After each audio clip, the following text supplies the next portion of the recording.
Hi friends, இன்னைக்கு kids lunch பாக்ஸ்க்கு என்ன back பண்ணியிருக்கேன்னு சொல்லி பார்க்கலாமா? இந்த வாரம் ஃபுல்லுமே கிட்ஸ் கிட்ட மெனு கேட்டு அவங்க விருப்பப்படி தான் லஞ்ச் பேக் பண்ணிக்கிட்டு இருக்கேன். இன்னைக்கான மெனுவா ஆகாஷ் கொடுத்துருக்கான். சோறு, ரசம், பொரிச்ச மீன். நைட்டே மீனுக்கும் சொல்லி வச்சுட்டேன்.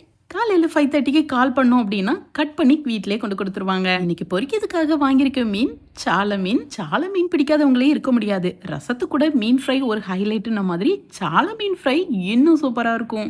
ஆல்ரெடி கட் பண்ணி கொண்டு வந்திருக்கிறதுனால லைட்டாக தான் க்ளீன் பண்ணணும். க்ளீன் பண்ணி எடுத்துட்டு எக்ஸ்ட்ரா மீனையும் எடுத்து மீன் குழம்பு வைக்கிறதுக்காக உள்ளத்துக்கு வச்சுட்டேன். பொரிக்கிறதுக்கு மசாலாவையும் போட்டு நல்லா மிக்ஸ் பண்ணி கொஞ்ச நேரம் தனியாக வச்சிருந்தேன். பொரிக்க மசாலாக்காக வத்தப்பொடி, மஞ்சப்பொடி, சீரகப்பொடி, உப்பு சேர்த்திருக்கேன். அளவுகள் எல்லாமே ஸ்க்ரீன்லையும் மென்ஷன் பண்ணியிருக்கேன். நெக்ஸ்டா ரசமும் தாளிச்சிருந்தேன்.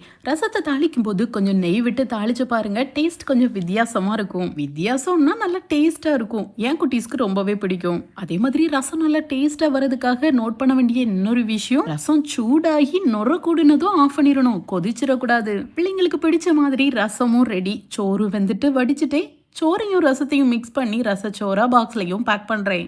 மீன் நல்லா ஊறி இருக்கு. மீனையும் பொரிச்சிடலாம். மசாலாக்கள் எப்படி சேர்த்தாலும் சால மீன் மட்டும் தேங்காயில பொரிச்சு பாருங்க, டேஸ்ட் சூப்பரா இருக்கும்.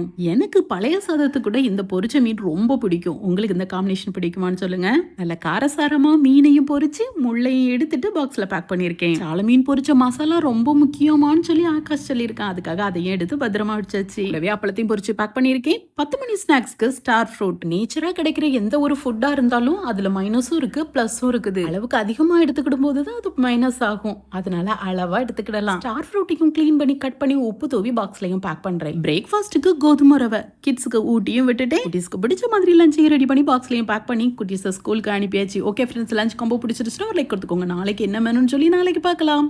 பாய்.